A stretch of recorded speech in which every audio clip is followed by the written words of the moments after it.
माधवदास जी इतने बड़े भक्त थे कि पूरे जगन्नाथपुरी में वो जहां से निकलते थे सब लोग उनका गुणगान गाते थे, सब लोग उनको प्रणाम करते थे, बोले जय हो, श्री माधवदास जी को प्रणाम करते थे। माधवदास जी को ये चीज बड़ी दुखी लगती थी।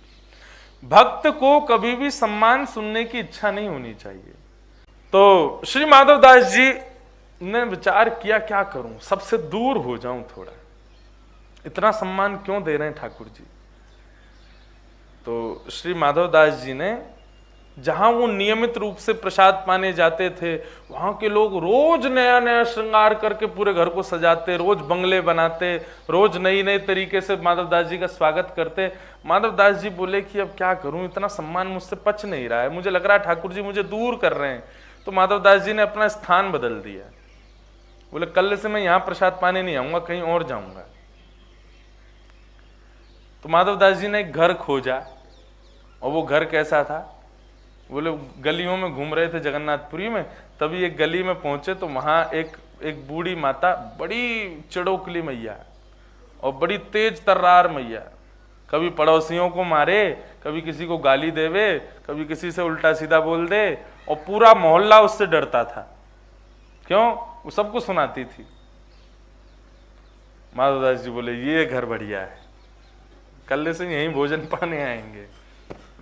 एक दिन पहुंच गए माधवदास जी, मैया बोली अरे आप तो माधवदास जी हो? बोले हाँ हाँ मैया वही हूँ, वो जगन्नाथपुरी में बड़े आपके चर्चे होते हैं, कैसे आए मेरे यहाँ? बोले मैया आपके यहाँ भोजन पाने आए। अब मैया तो मेरे यहाँ भोजन पाओगे? बोले हाँ हमने तो पा लिया भोजन, तो क्या हो गया मैया, दोबारा बना दो। अब उसको इतना तो लगा कि चलो संत आए हैं, इतने बड़े संत आए हैं, कुछ तो बना दूं। बनू के उसने माधवदास जी को पवा दिया। माधवदास जी बोले ठीक है, चले गए। दूसरे दिन माधवदास जी फिर आ गए। मैया बोली आज कैसे बाबा? बोले प्रसाद पाने आए। तो मैया को लगा इनको कल ज्यादा स्वाद आ गया, इसलिए अब तो ये तो रोज आएंगे। आज मैया ने जानबूझ के जबरदस्ती नमक ज्यादा, किसी में मिर्च ज्यादा, किसी में नींबू ज्यादा, बोले इनको थोड़ा खट्टा लगेगा, मिर्च लगेगी, तो कल से आएंगे तो भी नहीं। माधवदास जी को दिया। माधवदास जी ने जैसे ही स्वाद लिया तो पता तो चल गया था कि नमक तेज जानबूझ के किया है, मिर्च तेज जानबूझ के करी है। और बार बार पूछ और रही थी कैसा बना भोजन। माधवदास जी बोले बहुत सुंदर, आज बहुत कल से भी ज्यादा स्वाद है। मैया बोली बाबा को मुझे लगता है नमक मिर्च लगती नहीं है, कल से मैं डालूंगी ही नहीं। परसों फिर माधवदास जी पहुंच गया, आज उसने नमक और कुछ डाला ही नहीं। आज फिर बोले बाबा सब ठीक है ना, कोई कमी तो नहीं? बोले बहुत स्वाद मैया, हर दिन एक नवीन स्वाद मिल रहा है, बहुत आनंद आ रहा है। माधवदास जी को तो वो सम्मान से बचना था, इसलिए उन्होंने अपना जगह ढूंढ ली। और यहाँ वो मैया तो बड़ी परेशान, बोले ये रोज आ जाते हैं। आज वो इतनी चिढ़ के बैठी थी, बोले आज आंधया बाबा है, मैंने कहा कि या को काय को रोज आ जाए। जैसे ही माधवदास जी आए तो मैया से बोले मैया भिक्षा कराओ। बोले बाबा जरूरी थोड़ी है अन्न की भिक्षा रोज चले। बोले नहीं कुछ भी चलती है भिक्षा तो उस समय वो मैया पोंछा लगा रही थी तो चिढ़ में आई, बोले ले तो फिर ये ले भिक्षा। वो पोंछा ही उठा के माधवदास जी पे फेंक दिया। माधवदास जी बोले कि भिक्षा तो स्वीकार है चाहे किसी भी रूप में मिले। वो पोंछा लेकर के माधवदास जी हृदय से लगा के चले गए। अब माधवदास जी का नित्य भाव था कि जो भी पाते थे नेत्र बंद करके पहले श्री जगन्नाथ जी को पवाते थे। जो भी भिक्षा मिलती थी पहले जगन्नाथ जी को निवेदित करते थे, फिर स्वयं लेते थे। अब आज तो पोंछा मिला है, वो कैसे दें जगन्नाथ जी को? माधवदास जी ने मन में विचार किया, बोले आज तो पोंछा मिला है ठाकुर जी, ये कैसे दूं आपको? तुरंत गए माधवदास जी, तेज धूप में पोंछा सुखा दिया। जैसे ही वो सूखा तो उसको उसके सारे रोए जो थे उनको निकाल दिया, सारे धागों को निकाल के हाथ से उसकी बत्ती बनाई, घी में डाल करके जगन्नाथ जी की आरती कर दी। जगन्नाथ जी के नेत्र सजल हो गए। माधवदास जी जगन्नाथपुरी में विराजते थे और ऐसा वर्णन आता है माधवदास जी के चरित्र में कि जब श्री माधवदास जी जगन्नाथ जी के मंदिर में जाते थे ना, तो ब्रह्म वेदी पर बैठे हुए श्री जगन्नाथ जी ऐसे झूमते थे, मेरा माधव आ गया। माधवदास जी ठाकुर जी के समीप गए ठाकुर जी से बोले राजी हो ठाकुर जी? जगन्नाथ जी बोले खूब प्रसन्न है। प्रसाद भोग बढ़िया आरोग रहे हैं आप? बोले बहुत आनंद में है। माधवदास जी बोले ठाकुर जी मेरी एक इच्छा हो रही है। बोले क्या? बोले कि मैं वृंदावन जा रहा हूं आपकी लीला भूमि का दर्शन करने। जैसे ही सुना माधवदास जी वृंदावन जा रहे हैं, अब ठाकुर जी सोचें कि मैं प्रसन्न हूं कि दुखी हूं। ठाकुर जी मौन हो गए, कुछ नहीं बोले। माधवदास जी बोले आप कुछ कहेंगे नहीं, हम वृंदावन जा रहे हैं। जगन्नाथ जी बोले क्या कहूं, स्थान ऐसा है कि मैं तुमको रोक नहीं सकता जाने से, लेकिन मन कह रहा है कि तुम्हारे बिना रहूंगा कैसे, मेरा मन कैसे लगेगा। माधवदास हम तो रोज तुम्हारे लिए यहां सज धज के तैयार होते हैं, ये भले ही सब लोग दर्शन करते हो, लेकिन मेरे को प्रतीक्षा तुम्हारी रहती है कि तुम आ रहे होंगे और तुम वृंदावन चले जाओगे। और उस समय इतने साधन थोड़े ही थे कि फ्लाइट पकड़े सीधे पहुंच गए, आ गए, दर्शन करके वापस एक दिन में। पहुंचने में ही महीनों लगेंगे, फिर तुम वहां रुकोगे, दर्शन करोगे, फिर लौटोगे, कितने दिन में आओगे? 6 महीना तो लग जाएंगे तुमको। हम कैसे रहेंगे तुम्हारे बिना? माधव तुम्हारे बिना कैसे रहेंगे हम? हमारा मन ही नहीं लगेगा। भोग तो लगेगा लेकिन स्वाद नहीं आएगा, श्रृंगार तो होगा लेकिन सुंदर नहीं लगेंगे, आरती तो होगी लेकिन हमको प्रसन्नता नहीं होगी। माधवदास जी बोले तो फिर अब बताओ क्या करें? फिर वृंदावन नहीं जाएं? बोले नहीं, ऐसा भी नहीं चाहते कि तुम वृंदावन नहीं जाओ, वृंदावन तो जाना ही चाहिए। बोले आप ही बताओ निधान क्या करें? जगन्नाथ जी बोले हमको ले चलो संग में, तुम्हारे संग रहेंगे तो वृंदावन भी चलेंगे, प्रसाद भी पालेंगे। माधवदास जी ऐसे बोले ये असंभव है, आपको कैसे ले जाऊं?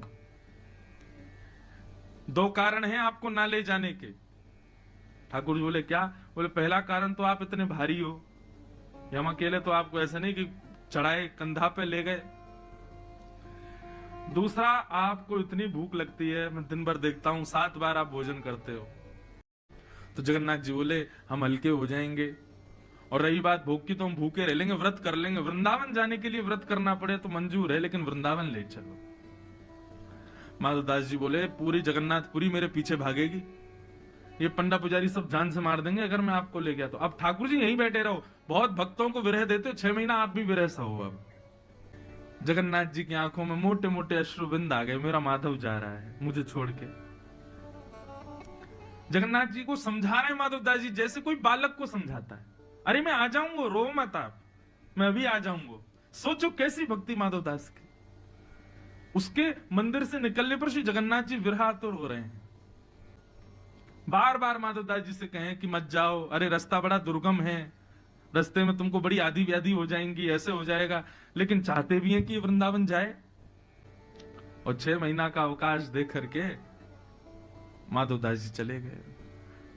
उस दिन जगन्नाथपुरी में घनघोर बारिश हुई, मानो जगन्नाथ जी रो रहे हैं, मेरा माधव जा रहा है। माधवदास जी अकिंचन थे बिल्कुल, ज्यादा भूख प्यास भोजन इसकी उनको ज्यादा जरूरत नहीं। जगन्नाथ जी का दर्शन ही उनका भोजन था, बिना दर्शन के भोजन नहीं सुहाता था। चित्त में श्री जगन्नाथ जी बैठे हैं, वृंदावन की यात्रा पर जा रहे हैं। एक दिन व्यतीत हो गया, चलते चलते दूसरा दिन व्यतीत हो गया। रात्रि में किसी गांव में जाकर के किसी वृक्ष के नीचे सो जाते, वृंदावन की यात्रा चल रही है। तीसरा दिन प्रारंभ हुआ। श्री माधवदास जी एक एक सप्ताह भी जल पी करके रह लेते थे, उनको भूख ज्यादा लगती नहीं थी। लेकिन आज तीसरा दिन ही प्रारंभ हुआ और सुबह उठते ही माधवदास जी ने जैसे ही स्नान किया, स्नान करते ही उनको भूख लगने लगी। इतनी जोर की भूख लगी महाराज की अब तो वो व्याकुल हो गए। माधवदास जी मन में विचार करें कि इतनी व्याकुलता मुझे संपूर्ण जीवन में नहीं हुई, मुझे इतनी व्याकुलता क्यों हो रही है, मुझे इतनी भूख क्यों लग रही है, मुझे इतने अन्न की प्यास क्यों लग रही है। फल ढूंढने लगे, नहीं फल मिले तो व्याकुल हो गए, कहां जाऊं क्या खाऊं। तभी एक गांव दिखाई दिया, माधवदास जी दौड़ करके गए और किसी का गेट खटखटाने लगे। एक बुजुर्ग मैया बाहर आई, बोले मैया मैं आपके आगे हाथ जोड़ रहा हूं, मुझे आप कैसे भी करके कुछ पवा दीजिए, मुझे बहुत तेज भूख लगी है। अरे बाबा ने डटो बिराजो, बोले अब रुकने का समय नहीं है, कच्चे चावल बन जाए, रूखी रोटी दो, कुछ भी दो, और कुछ नहीं तो आटा ही दे दो, मैं खा लूंगा, मेरा पेट भर जाए। इतनी व्याकुलता। मैया ने रोटी सब्जी आदि सब पात्र में रख करके माधवदास जी को दी। माधवदास जी तो ना देखें कि कैसे क्या खाना है, बस खाते जा रहे हैं, खाते जा रहे हैं। सामने बुजुर्ग मैया आकर के बैठ गई, बोले बाबा ने आराम थे, ने धीरे थे, अरे भैया गले में अटक जाएगा, ने प्रेम ते पाओ, और अकेले अकेले पाए जा रहे हो, इतना सारो खाए जाओ, बगल में नेक सो सांवरो सो बालक बैठो, या तो खवाओ। माधवदास जी बोले कौन बालक बैठा है? बोले आपके बगल में देखो कितनो प्यारो सो बालक बैठो है, बेचारो ऐसे टुकुर टुकुर आपकी थाली की ओर देख रहा, उसको क्यों नहीं पवा रहे हो? माधवदास जी के साथ कोई नहीं था। माधवदास जी बोले मैया मैं अकेला बैठा हूं यहाँ पे, कोई नहीं है मेरे साथ। अरे बाबा मुझे तो लगा भूख रोटी चावल देख करके आप ये भी भूल गए कि एक नेक्स्ट से बालक आपके बगल में बैठो। माधवदास जी बोले बैठा कहाँ है, मुझे तो नहीं दिख रहा। बोले बगल में बैठा है। बोले कैसा दिखता है बताओ? बोले बड़े बड़े नेत्र हैं, सांवला सा स्वरूप है, और ऐसे छोटा सा बालक है, घुंघराले केश हैं। जैसे रूप कांति का वर्णन किया माधवदास जी समझ गए। बोले जगन्नाथ जी संग ही चल रहे हैं, तभी मैं कहूं मुझे भूख क्यों लग रही है, क्योंकि 3 दिन से तो कुछ पाया नहीं है। अब हम तो सह लेते हैं कब एक सप्ताह तक भूख, इनसे सहन नहीं हो रही, इसलिए मुझे भूख लग रही है। माधवदास जी को तो दिखे नहीं ठाकुर जी।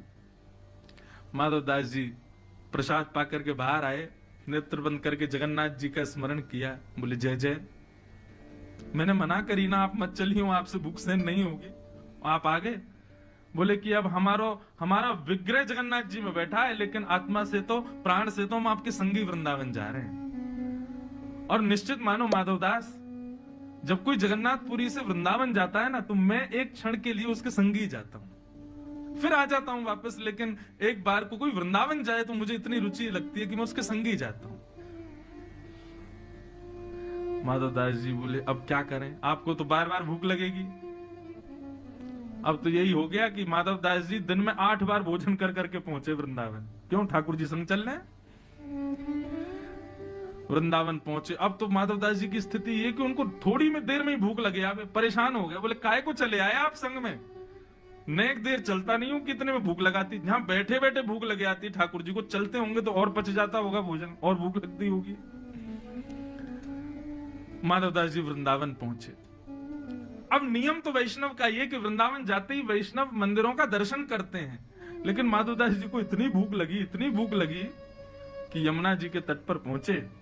यमुना जी में स्नान किया, तुरंत कहीं से चने लाए, और चने ला करके रूखे चने ही खा ली। क्या करें, भूख मिटाएं कैसे भी, चने खा लिए। चने खा करके जब थोड़ी भूख शांत हुई, तब माधवदास जी बोले अब चलो वैष्णव मंदिरों के दर्शन करें।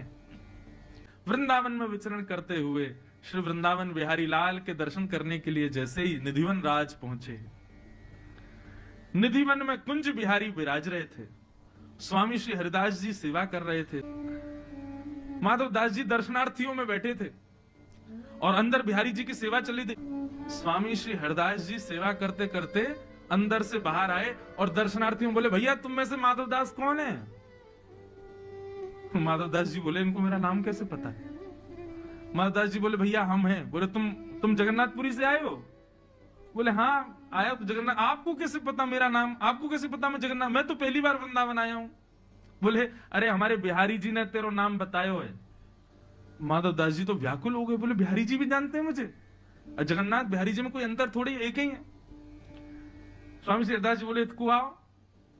माधवदास जी उठ करके गए, स्वामी जी के पास में जाकर के बैठे। स्वामी जी से बोले बताइए ना बिहारी जी को मेरा नाम कैसे पता, उनको कैसे पता मैं जगन्नाथपुरी से आया हूं? तो बता एक ही तो है जगन्नाथ जी और वो। तो माधवदास जी बोले क्या बोला बिहारी जी ने? बोले बिहारी जी ने ये बोलो कि मैंने भोग रखो ठाकुर जी के आगे, और जैसे ही भोग रखो तो बोले भूख ना लग रही। मैंने क्यों? आप तो भोजन देख करके मचल जाते हो, आज कह रहे भूख ना लग रही। बोले अरे कहा करूं, माधवदास आया माने मुंह को रूखा चने खवा दिए हैं, और रूखे चने खावे तो मेरा पूरा गलो सूख गया, मेरा पेट भर गया। रूखे चने ही मेरा पेट भर दिया आज वाने। माधवदास जी ने जैसे ही सुना कि मैं तो जमुना जी के किनारे बैठ के प्रसाद पा रहा था, चने पा रहा था, क्यों जगन्नाथ जी मेरे संग हैं, लेकिन मेरे पाने से ठाकुर जी तृप्त हो रहे हैं, ये बात सुनकर के माधवदास जी भाव विभोर हो गए।